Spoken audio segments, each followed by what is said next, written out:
ఎన్నికల నగారా మోగింది. లోక్సభ ఎన్నికలకు కాదు, శాసనసభ ఎన్నికలకు కాదు, రాజ్యసభ ఎన్నికలకి. ఇదో హాట్ టాపిక్గా మార్చేశారు పచ్చ మీడియా వాళ్ళు. ఇది ఫిబ్రవరి 8వ తేదీన నోటిఫికేషన్ ఇస్తారు, 15వ తేదీన నామినేషన్లు స్వీకరిస్తారు. తెలంగాణ, ఏపీలో మూడు రాజ్యసభ స్థానాలకి ఎన్నికలు జరుగుతాయి. దేశవ్యాప్తంగా 16 రాష్ట్రాలలో 56 మంది రాజ్యసభ సభ్యులకి ఎన్నిక జరగబోతోంది. ఫిబ్రవరి 27న ఎన్నికలు జరుగుతాయి. ఏప్రిల్ 2వ తేదీన ప్రస్తుత సభ్యుల పదవీకాలం ముగుస్తుంది. ఏప్రిల్ 2 తర్వాత నూతన సభ్యులు ప్రమాణ స్వీకారం చేస్తారు. పచ్చ మీడియా ఊగిపోతోంది. పచ్చ మీడియాకి పిచ్చెక్కింది. ఏం రాతలు రాస్తారో, ఏమనుకుని రాస్తారో, లేదంటే ప్రజలకి చరిత్ర తెలియదు అనుకుని రాసేస్తారో, అబద్ధాలు చెప్తూ అబద్ధాలు ప్రచారం చేసేస్తారు మీడియా గొట్టాల ద్వారా. అరే బాబు, జగన్మోహన్ రెడ్డి గారు ఢిల్లీ వెళ్తున్నాడు. ఒకటి గుర్తుపెట్టుకోండి పచ్చ మీడియా, జగన్మోహన్ రెడ్డి గారు ఢిల్లీలో ఎవరి కాళ్ళు పట్టుకోలేదు, పట్టుకోవాల్సిన అవసరమే లేదు ఆయనకి. ఆయన ఒక మగధీరుడు జగన్మోహన్ రెడ్డి. చంద్రబాబు లాగా కాసేపు కమ్యూనిస్టులతో పొత్తు, కాసేపు బీజేపీతో పొత్తు, కాసేపు కాంగ్రెస్తో పొత్తు, కాసేపు టీఆర్ఎస్తో పొత్తు, ఇలా పొత్తులతోటి జీవితకాలము ఎన్నికల్లో పోటీ చేయలేదు జగన్మోహన్ రెడ్డి.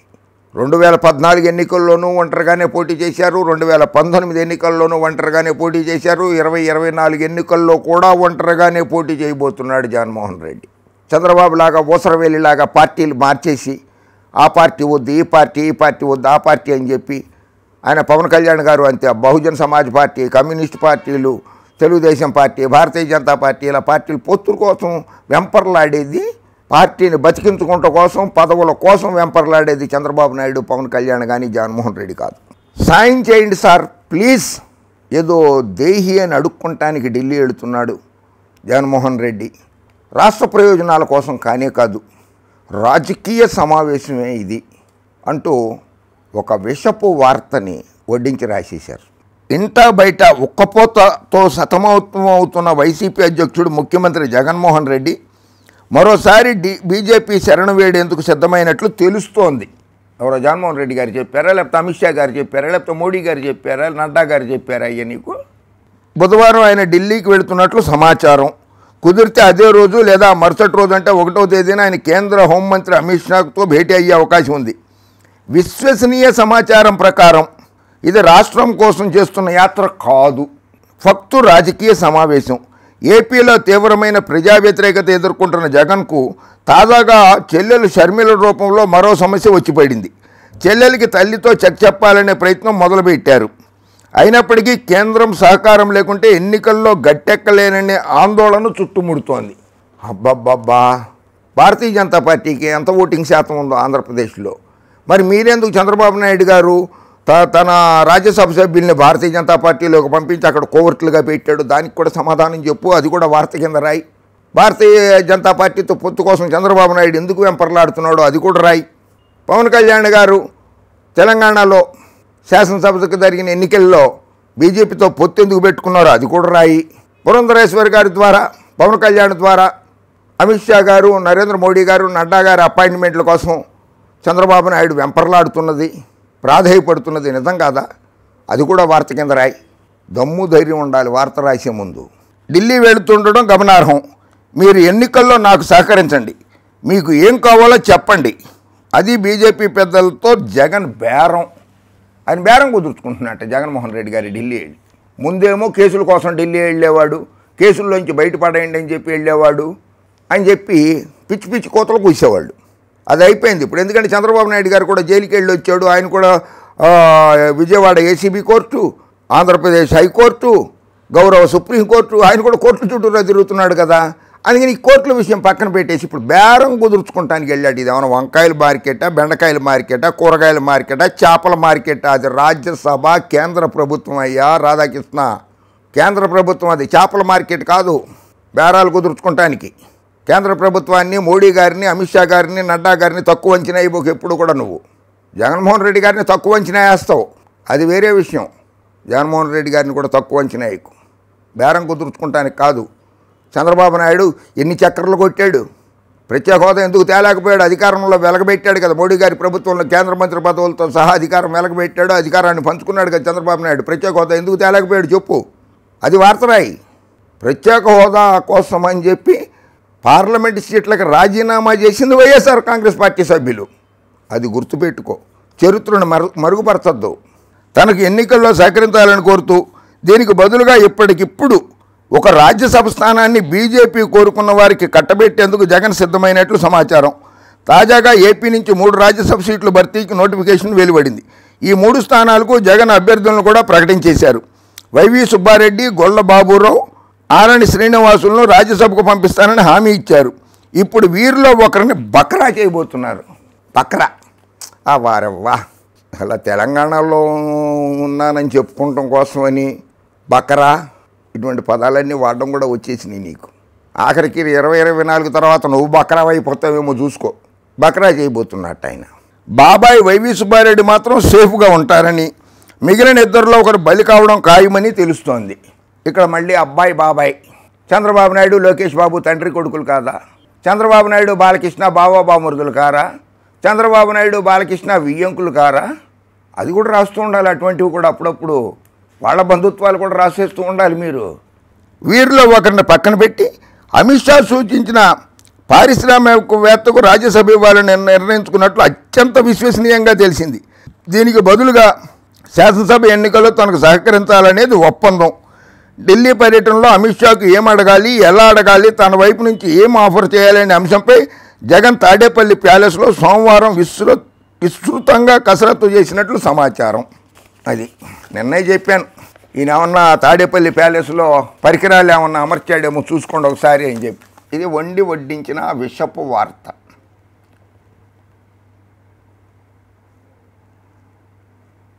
రాధాకృష్ణ గారు, ఒకటి గుర్తుపెట్టుకోండి, తెలుగుదేశం పార్టీ పుట్టి ఈ రోజుకి 42 సంవత్సరాలు దాటింది.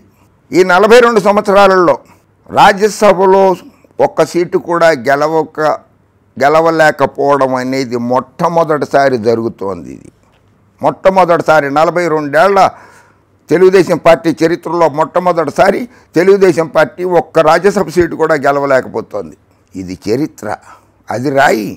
సంఖ్యాబలం లేకున్నా వైఎస్ఆర్ కాంగ్రెస్ పార్టీలోని కొంతమంది శాసనసభ్యుల్ని ప్రలోభపెట్టి ఆశలు చూపించి పంచమర్తి అనురాధని ఎమ్మెల్సీ అభ్యర్థిగా నిలబెట్టి ఆవిడనైతే గెలిపించుకోగలిగాం. కానీ ఇక్కడ 44 శాసనసభ్యులు కావాలి ఒక రాజ్యసభ సభ్యుడు గెలవాలంటే. మనకున్నది 23 అధికారిక లెక్కల ప్రకారం. అందులో 5 మైనస్ అయితే 18 మంది మిగిలారు. ఇంకెంతమంది కావాలి? 26 మంది కావాలి. 26 మందిని అక్కడి నుంచి తెస్తావు చంద్రబాబు? తేలేవు. సో ఆయన తేలేడు కనుక ఈ విషపు వార్త రాయడమన్నాడు. రాధాకృష్ణ గారు, మీరు కూడా నిజంగానే జర్నలిస్ట్ కదా. లెక్కలు చెప్దాం. ఉమ్మడి ఆంధ్రప్రదేశ్ రాష్ట్రాన్ని తీసుకుందాం. రాష్ట్రం విడిపోకముందు చరిత్ర నుంచి చంద్రబాబు నాయుడు గారు కాంగ్రెస్ పార్టీలో ఉన్నప్పుడు, కాంగ్రెస్ పార్టీ శాసనసభ సభ్యుడిగా ఉన్నప్పుడు 1978లో బుద్ధప్రసాద్ మౌర్య అని చెప్పి, బీపీ మౌర్య, ఉత్తరప్రదేశ్ రాష్ట్రానికి చెందిన ఆయనకి కాంగ్రెస్ అధిష్టానం ఆంధ్రప్రదేశ్ నుంచి రాజ్యసభకి వచ్చి స్థానం ఇచ్చి గెలిపించుకుంది. అప్పుడు లేని దురద ఇప్పుడు ఎందుకయ్యా రాధాకృష్ణ? 1978లో తమ జర్నలిస్ట్ కూడా కాదేమో కదా, అందుకే నీ చరిత్ర తెలియదు అంటావేమో. 1980లో ఉత్తరప్రదేశ్కి చెందినటువంటి సయ్యద్ ఆర్ అల్వి, అప్పుడు కూడా చంద్రబాబు నాయుడు గారు కాంగ్రెస్లోనే ఉన్నారు. చంద్రబాబు నాయుడు గారు కాంగ్రెస్లో ఉండగానే ఉత్తరప్రదేశ్కి చెందిన సయ్యద్ ఆర్ అల్వి అనే అతనికి రాజ్యసభ సీట్ ఇచ్చారు కాంగ్రెస్ వాళ్ళు ఆంధ్రప్రదేశ్ నుంచి. 1990లో ఆర్కే ధవన్ గారికి ఇచ్చారు కాంగ్రెస్ వాళ్ళు ఆంధ్రప్రదేశ్ నుంచి రాజ్యసభకి. 2000 సంవత్సరంలో రషీద్ ఆల్వి గారికి మళ్ళీ ఇచ్చారు. 2004లో గుజరాత్కి చెందిన హైదరాబాద్లో స్థిరపడ్డటువంటి గిరీష్ సంఘీ గారికి ఇచ్చారు, వార్త పేపర్ యజమానికి గిరీష్ సంఘీ గారికి. 2008లో ఉత్తరప్రదేశ్కి చెందిన మహమ్మద్ అలీ ఖాన్కి రాజ్యసభ సీట్ ఇచ్చారు. 2004లో జైరాం రమేష్ ఆయనకి రాజ్యసభ సీట్ ఇచ్చారు కాంగ్రెస్ వాళ్ళు ఆంధ్రప్రదేశ్ నుంచి. ఆంధ్రప్రదేశ్ ప్రజలు చాలా మంచివాళ్ళు, చాలా సౌమ్యులు, ఉదార స్వభావం కలిగిన వాళ్ళు, ఉదాత్త స్వభావం కలిగిన వాళ్ళు, సౌమ్యులు. ఎవరినైనా మన అన్నదమ్ములని అనుకుంటారు. నీలాగా సొంత సామాజిక వర్గ వాళ్ళే నా బంధువులు, నా అన్నదమ్ములు అనుకుని మిగిలిన కులాలన్నింటినీ ఛీ అని చెప్పి పక్కన పడేస్తావే నువ్వు. అలా కాదు. ఆంధ్రప్రదేశ్ రాష్ట్ర ప్రజలందరూ చాలా మంచివాళ్ళు. నీ సొంత సామాజిక వర్గంలో కూడా 99% మంచివాళ్ళు కమ్మ సామాజిక వర్గంలో కూడా 99% మంచివాళ్లే ఉన్నారు. నీలాంటి దుర్మార్గులు చంద్రబాబు నాయుడుతో చేతులు ఇట్లా కలిపేసుకుని ఫెవికోల్ బంధంలాగా పెట్టేసుకుని ఉన్నావు చూడు, ఇలా కొంతమంది తప్పితే మిగిలిన కమ్మ సామాజిక వర్గంలో కూడా చాలా చాలా మంచివాళ్ళు ఉన్నారు. సమయస్ఫూర్తి చాలా ఎక్కువ కమ్మ సామాజిక వర్గానికి. అలాగే ముప్పవరపు వెంకయ్యనాయుడు గారిని ఆంధ్రప్రదేశ్కి చెందిన వ్యక్తి, ఆయన భారతీయ జనతా పార్టీ అధ్యక్షుడిగా చేశాడు, కేంద్ర మంత్రిగా చేశాడు, హైదరాబాదు లోక్సభ స్థానానికి పోటీ చేసి ఓడిపోయారు, శాసనసభ స్థానానికి పోటీ చేసి ఓడిపోయారు. అటువంటి ముప్పవరపు వెంకయ్యనాయుడు గారికి భారతీయ జనతా పార్టీ 3 సార్లు కర్ణాటక నుంచి ఇచ్చింది ఆంధ్రప్రదేశ్ ముప్పవరపు వెంకయ్యనాయుడు గారికి. అప్పుడు ఇలా ఎందుకు ముసుక్కుతున్నారు రాధాకృష్ణ గారు, మీరు పచ్చ మీడియా వాళ్ళందరూ? అలాగే తెలంగాణ ప్రాంతానికి చెందిన హైదరాబాద్కి చెందిన బంగారు లక్ష్మణ్ గారికి భారతీయ జనతా పార్టీ ముప్పవరపు వెంకయ్యనాయుడు గారు 1998 నుంచి 2016 వరకు రాజస్థాన్ నుంచి ఒకసారి, కర్ణాటక నుంచి 3 సార్లు రాజ్యసభకి ఎన్నికయ్యారు. ఆయన 2016లో రాజస్థాన్ నుంచి, ఆ తర్వాత నుంచి కర్ణాటక నుంచి అయ్యారు. అలాగే హైదరాబాద్ తెలంగాణకి చెందిన ఆయన 1996లో బంగారు లక్ష్మణ్ గారు రాజస్థాన్ నుంచి రాజ్యసభకి ఎంపికయ్యారు. అలాగే ప్రస్తుతం ఈ రోజు నాడు తెలంగాణ భారతీయ జనతా పార్టీ తెలంగాణ రాష్ట్ర శాఖ అధ్యక్షుడిగా పనిచేసినటువంటి కె లక్ష్మణ్ గారికి యూపీ నుంచి 2022 సంవత్సరంలో రాజ్యసభ నుంచి గెలిపించుకుంది భారతీయ జనతా పార్టీ. వెస్ట్ బెంగాల్లో ఉండే ఆయన కేంద్ర మంత్రిగా చేశారు, రాష్ట్రపతి కూడా అయ్యారు ప్రణబ్ కుమార్ ముఖర్జీ గారు. ఆయన కూడా 1984, 85లో కర్ణాటక నుంచి రాజ్యసభకి గెలిపించుకున్నారు ఆయన్ని కూడా కాంగ్రెస్ వాళ్ళు. ఇలా రాజ్యసభ సభ్యత్వాలు ఒక రాష్ట్రం నుంచి ఇంకో రాష్ట్రానికి వెళ్ళి పోటీ చేసే అవకాశం రాజ్యాంగం కల్పించింది. రాధాకృష్ణ, రాజ్యాంగం కల్పించింది ఆ హక్కుని. జగన్మోహన్ రెడ్డి గారు ఏదో ఉత్తరప్రదేశ్ వాళ్ళకో రాజస్థాన్ వాళ్ళకో మధ్యప్రదేశ్ వాళ్ళకో ఇచ్చేస్తున్నాడని అపవాదు వేయడం కాదు రాధాకృష్ణ. ఈ సాంప్రదాయం ఉన్నది. ఇది నేను ఊరికి కొన్ని మాత్రమే చెప్పాను నీకు. చాలామంది ఉన్నారు అలా భారతదేశంలో రాజ్యసభకి ఎంపికైన వాళ్ళు, ఇతర రాష్ట్రాల నుంచి గెలిచిన వాళ్ళందరూ కూడా చాలామంది ఉన్నారు. ఆంధ్రప్రదేశ్కి చెందిన సినీ నటి ఉత్తరప్రదేశ్ వెళ్ళి రాంపూర్ నియోజకవర్గం నుంచి లోక్సభకు గెలవలేదా? గెలిచిందా లేదా చెప్పునైనా. పంజాబ్లో ఉన్నటువంటి సునీల్ దత్ గారు ముంబై నుంచి లోక్సభకి ఎన్నిసార్లు గెలిచారో తెలుసా నీకు?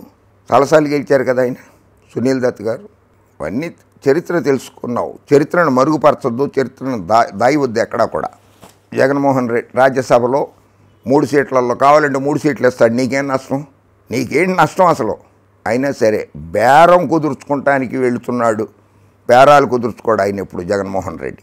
Straight forward. ప్రధానమంత్రి గారు విశాఖపట్నం సభలో ఉండగానే ఆయన ఎదుర్కొండానే రాష్ట్రానికి ప్రత్యేక హోదా కావాలి, విశాఖ ఉక్కును ప్రైవేటీకరణని అనుమతించడం లేదు, అవసరమైతే విశాఖ ఉక్కు కర్మాగారాన్ని ఆంధ్రప్రదేశ్ ప్రభుత్వానికి అమ్మేయండి, ఆంధ్రప్రదేశ్ ప్రభుత్వం కొనుక్కుంటుందని కూడా ఆయన ప్రధాని నరేంద్ర మోడీ గారి సమక్షంలో చెప్పారు ఆయన వైఎస్ జగన్మోహన్ రెడ్డి.